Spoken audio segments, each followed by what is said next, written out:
on YouTube. So welcome, Katie. I don't know if Sue and John are going to join us, but we'll just crack on, I think. So I wanted to have a little chat about today's quote. Did you get my email, by the way, or not? No, I don't get it. Okay, but I sent it out on WhatsApp, so I'm just going to share my screen. Let's have a little look at it. Yeah, please. I didn't took time to read it. Yeah. So let's have a look at the quote for today. Where are we? Share my screen. Okay, can you see that? Yeah, I can see it. So maybe just have a read of that. Just read it aloud. We'll contemplate it a bit. To know oneself is the first step toward making flow a part of one's entire life. But just as there is no free lunch in the material economy, nothing comes free in the psychic one. If one is not willing to invest psychic energy in the internal reality of consciousness, and instead squanders it in chasing external rewards, one loses mastery of one's life and ends up becoming a puppet of circumstances. And that was written by a guy by the name of Mihaly Csikszentmihalyi. I didn't read it because I was like, how did I read it? Yeah, that's it's not the easiest name to pronounce. He was Hungarian. He really recognized this phenomenon of flow in psychological terms. He was a psychologist, and so he kind of named it and he called it flow. He coined the term flow, and he wrote a number of books about it. But it's not a new concept. The idea of flow has been around for thousands of years. It's just he named it, and it sort of came into more common usage as a result of that name, because everything needs a name. You've got to call it something. But it's, as I said, it's a very ancient concept. In fact, it's as I point out in my email, it's the foundation of the Tao Te Ching, which is 2,500 years old, roughly, written by Laozi in the 6th century BC, they think. And that book is all about flow. It's about how you take this idea of the Tao, what Laozi called the Tao, which is oneness, which is God, which is, it's just another name for this eternal source, this presence, that is nameless presence that is there. How do you take the Tao and how do you live the Tao in your daily life? And really that's what flow is. So the most succinct definition that I could come up with is that it's the idea of oneness, right? Oneness is this source, this perfect essence, this presence. Again, you could substitute any of those words for oneness. It's the idea of oneness expressed in action. So you actually live it. You're not just passive. You're not just sitting there in meditation. You are out in the world. You're engaging in life. You're interacting with people, but you're doing it in this idea as it's a harmonious, peaceful way of operating. So there's no conflict. The idea of Laozi was that you can really flow with life. You don't have to be in conflict with anyone or anything. The Tao is guiding you, and everything just works much more smoothly and harmoniously than if you're in a separated state of mind, where you're always fighting with life, with yourself, fighting with yourself ultimately, and with life. So it's a very, very ancient idea. But what I like about this quote is he's put flow in the context of knowing yourself, which is the ancient injunction. Every great spiritual teaching is really about knowing yourself. inscription on the temple at the Oracle of Delphi in ancient Greece. Somebody said, "Know thyself." It's in the Matrix, "Know thyself," in the first one. Neo goes and sees the Oracle, and she points him to the science. Says, "You know what that means? Temet nosce," which means know thyself in Latin. So to know yourself is the first step toward making flow a part of your entire life. If you don't know yourself, then how can you experience flow? Because flow comes from the source, which is the self, which is the same as oneness, which is the same presence, the essence of the Tao, whatever you want to call it. That's who you are. So it flows from that, and now as it flows from that, you start to experience its benefits. You start to learn more and more that that's who you are. Okay, I can actually rely on that source. That's always there. It can help me and guide me in every situation. And then he contrasts and he says, there's no free lunch in the material economy. And so nothing comes free in the psychic one either.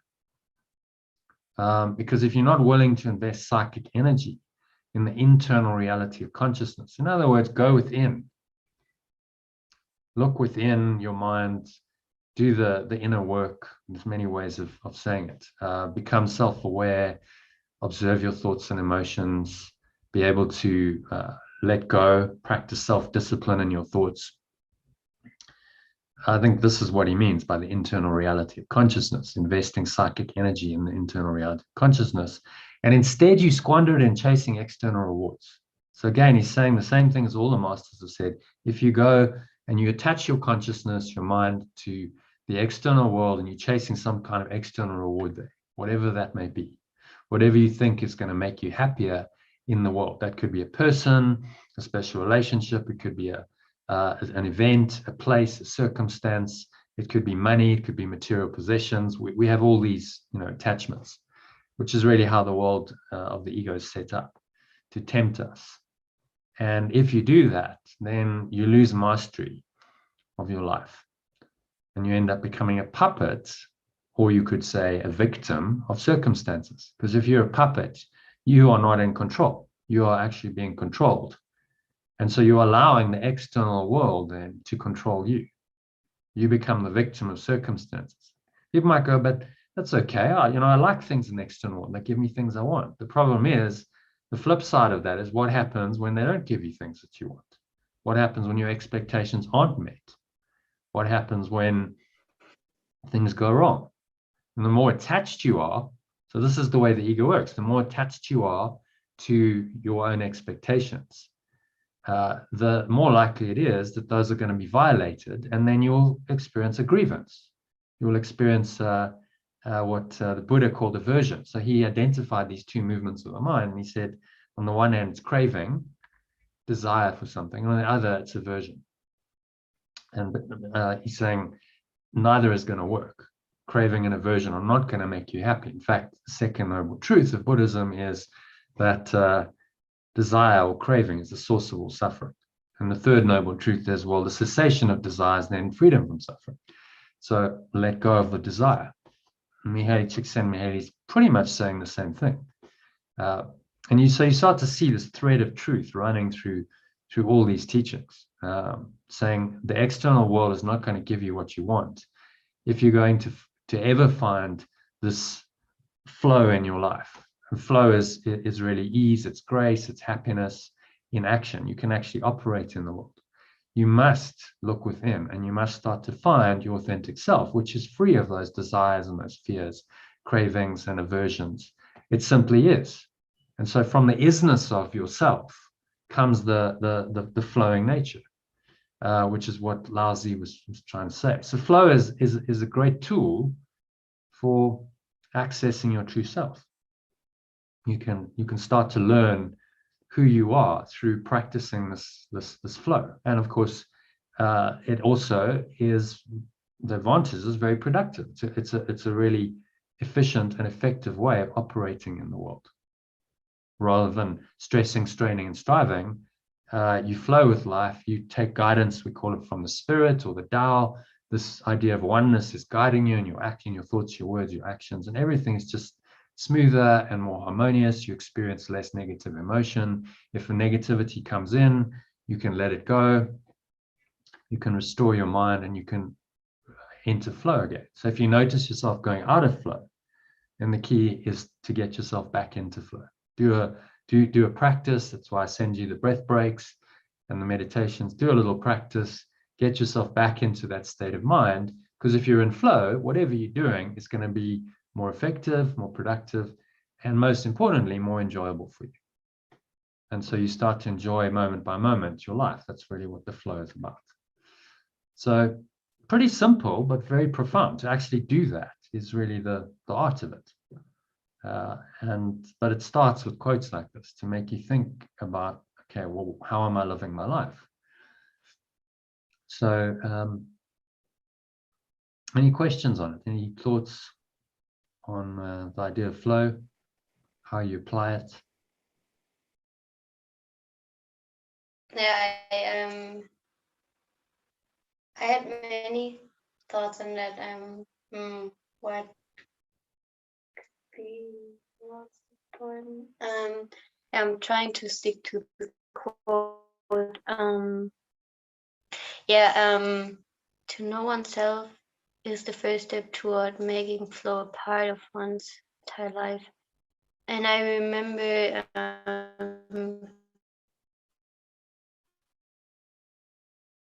this quote of Jesus, "Let thy eye be single," and it's about perception. It's so about, and when I think of, okay, he wants me to perceive the world and apply. When he's saying that the eye be single, I think what I hear is to not change my mind about the to be consistent and to have consistency when I perceive the world, like it's if I love or fear, so I can only choose one, and so if I choose love, then totally, and apply it to everything, and then there is no conflict. And when I want to perceive, when I want to see with one eye, when I want everything, then I have to first to because ideas don't leave their source. The source has to be experienced as without conflict as one. And there's this one German author. His name is Hermann Hesse. He wrote also a lot of poems, and he wrote the story Siddhartha, and also another one, which is, I only know the German word name of it as Steppenwolf, and it's about the conflict of a person who feels on the one side like there is a wolf inside him, and also there is a nasty and aggressive part which wants to be lonely and isolate, and then there's another part which is social and wants to be with people and wants to connect. And I thought if I have to be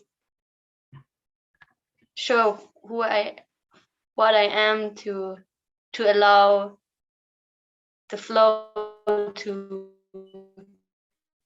come. And I like also the picture behind the quote. There's water, and then there are stones in it, and it's like the flow is, like you said, it's used in the Tao Te Ching, and there's also water is an image used in the Tao Te Ching, and also for flow. And if I have all my, which I have from my past life and which I created in this life, I throw them into the stream. The flow is not so hard for to cross the stones. And yeah, it's Wu says the which is the element of flow, and it's flowing around the obstacles. There's going to be obstacles in the path, but water doesn't go, oh, it's a stone, this is terrible. It just flows around it. It's not a problem. So it's a good symbolic image, and it's really about, if you can learn to find your flow in daily life, then you are tapping into your true self. You cannot find flow unless you're connected to that, that one self. So it's really the way that you live this teaching in daily life, which is very helpful. Some of the more extreme Eastern teachings are like, well, just sit and be. And that is extremely difficult to do if you're engaging in, sort of modern life. So yes, you be, but then you do from the being, and it flows from your being. And A Course in Miracles would call that a miracle. When you're flowing from your being, you're in the world of perception. You may be acting, but you're doing it from your true self. Then that's a miracle. So another term for it. It's just language. You can call it whatever you want. Flow, Wu Wei, miracles. It's the same idea. And really, it's about experiencing it. So, speaking of which, let's do a meditation, shall we? On this particular quote. And there's a lesson which I've chosen to go with it. So I'll bring that into the meditation. So just sitting comfortably. And put your feet shoulder width apart. Cup your hands in your lap. Keep your back straight.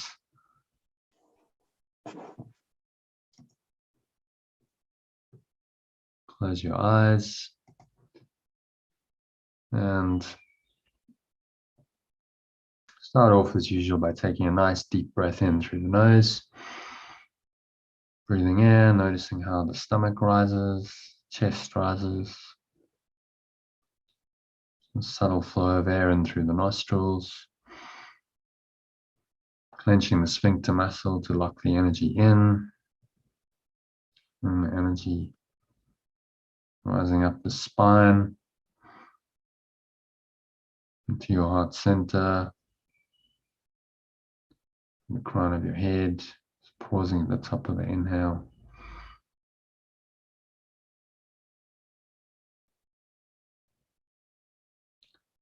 And just check in, scan your mind. So noticing any thoughts, any emotions going on, any sensations in the body.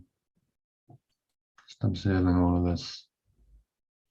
It's very still, calm, and surrendered state. Whatever's going on, you just observe. And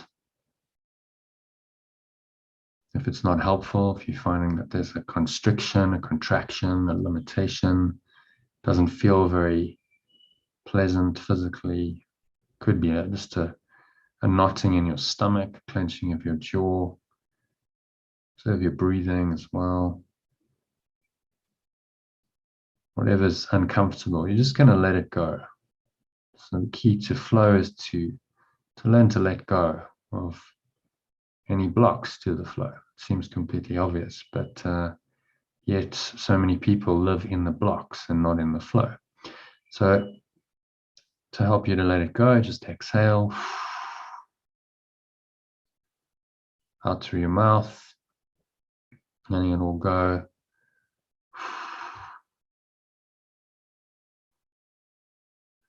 Sense of releasing that energy. It's blowing out like a dark smoke out of your mouth, maybe, or like a dark cloud. You're just blowing it away with the breeze of your breath.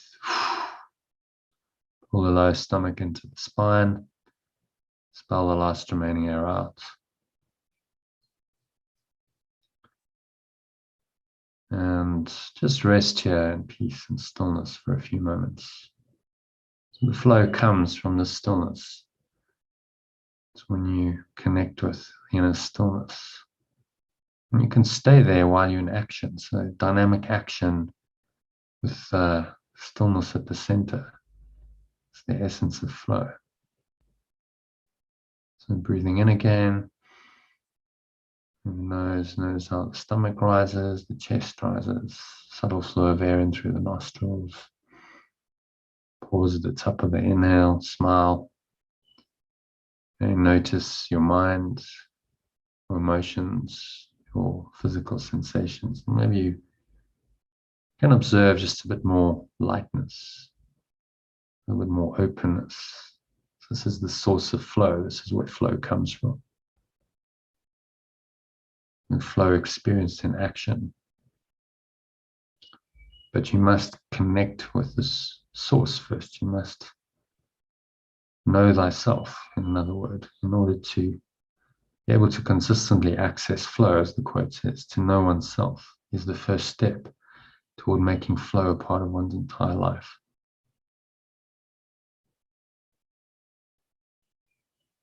So now just breathing in and out through your nose.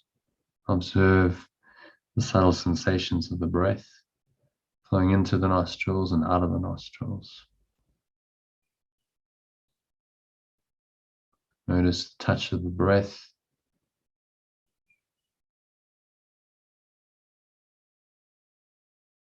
on your upper lip, the area between your nose and your upper lip.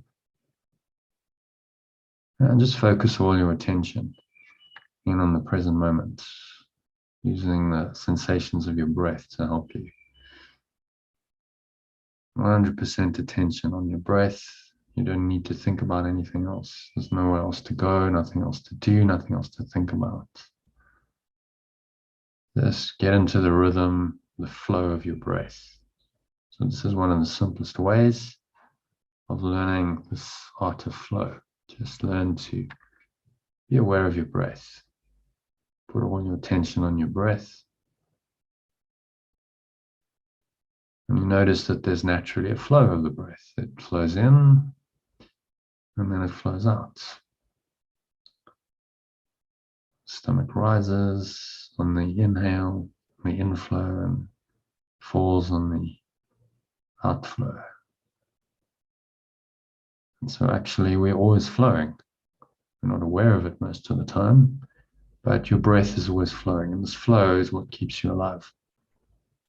It's a very simple way of accessing this phenomenon of flow through the breath. So you're just going to breathe nice, deep, slow, rhythmical breaths for a few minutes.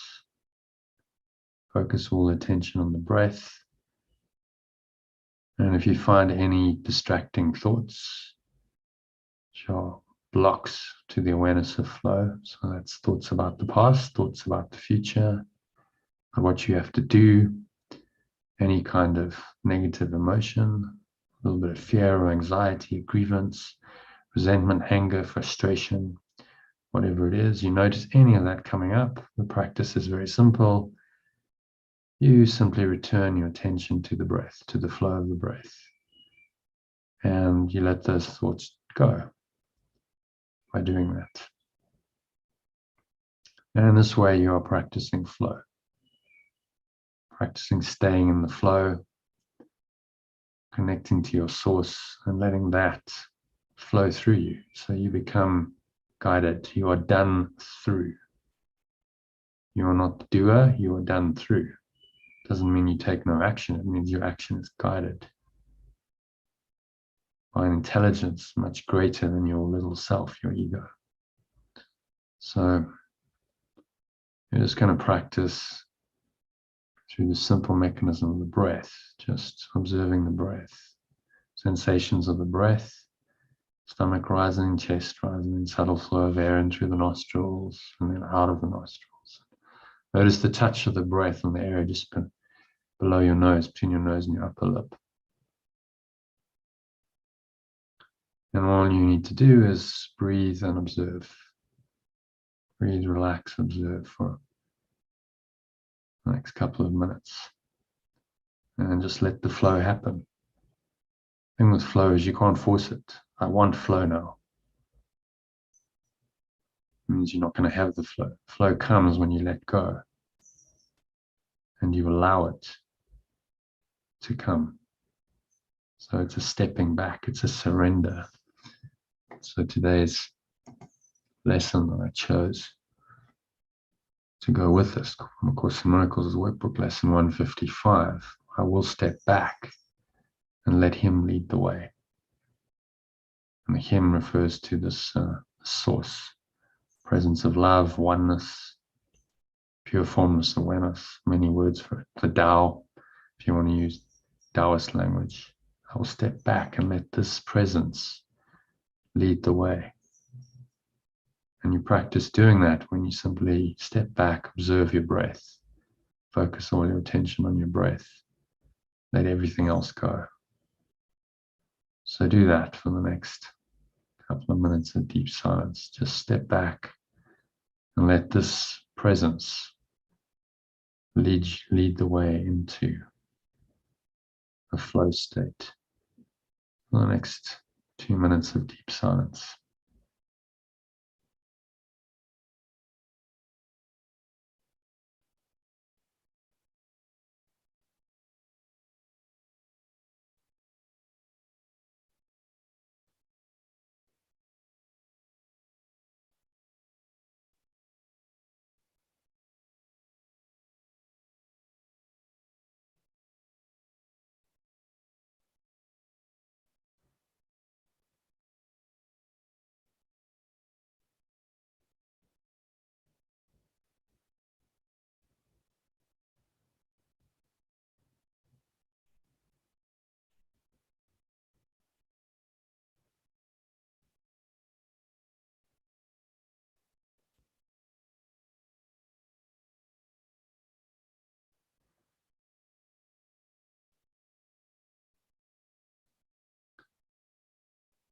If you notice any thoughts arising, just let them go. By returning all your attention to the breath, just focus all your attention on subtle sensations of the breath.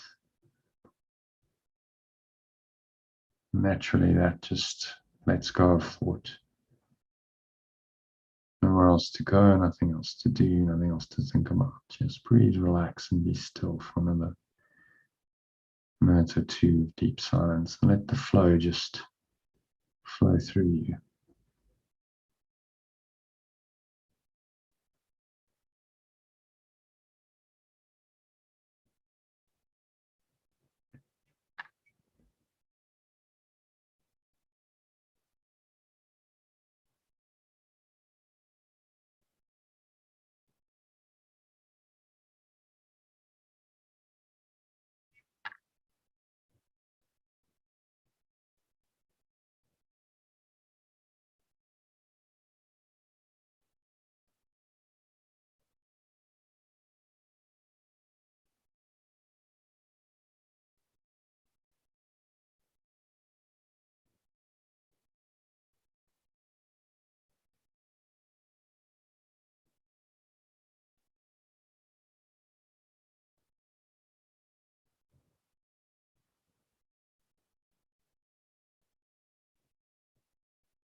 So just gently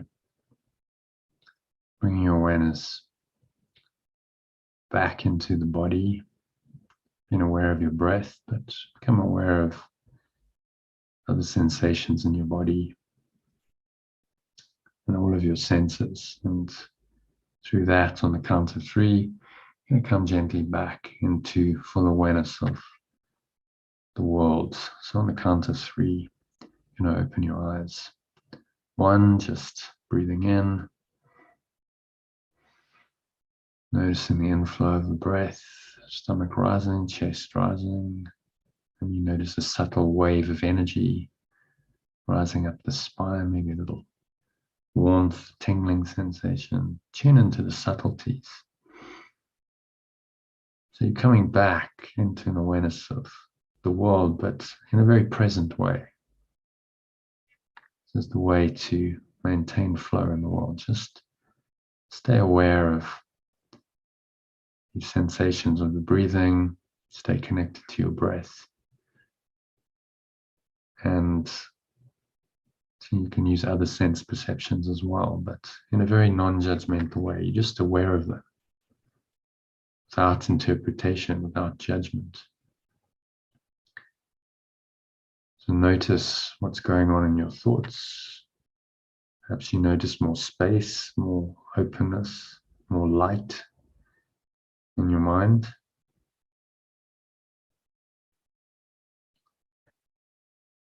Compared with half an hour ago.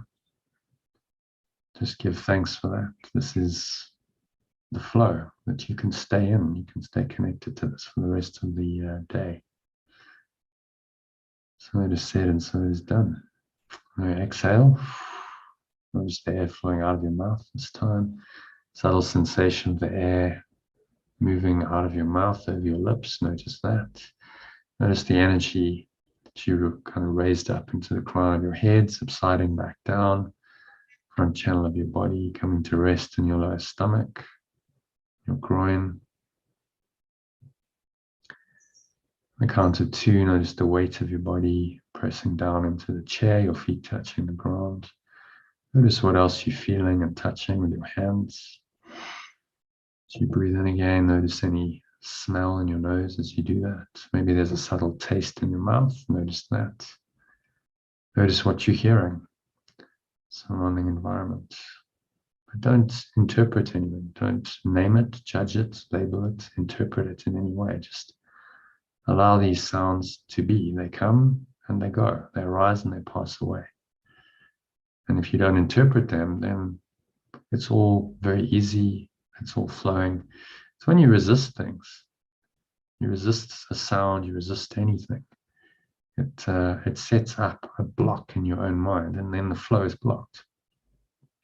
So the key to flow is non-resistance, is letting go of any resistance if you notice it. So practice that for the rest of the afternoon. If anything comes in to disturb you in any way, just go back into your breath, take a couple of deep breaths, reconnect with this prior flow, use your breath to help you to let go of whatever it is that's blocking you. I have actually sent you Katie, you should have a little breath break, which is about 5 minutes on this particular lesson, workbook lesson 155, to practice it with some breathing to help you to do that.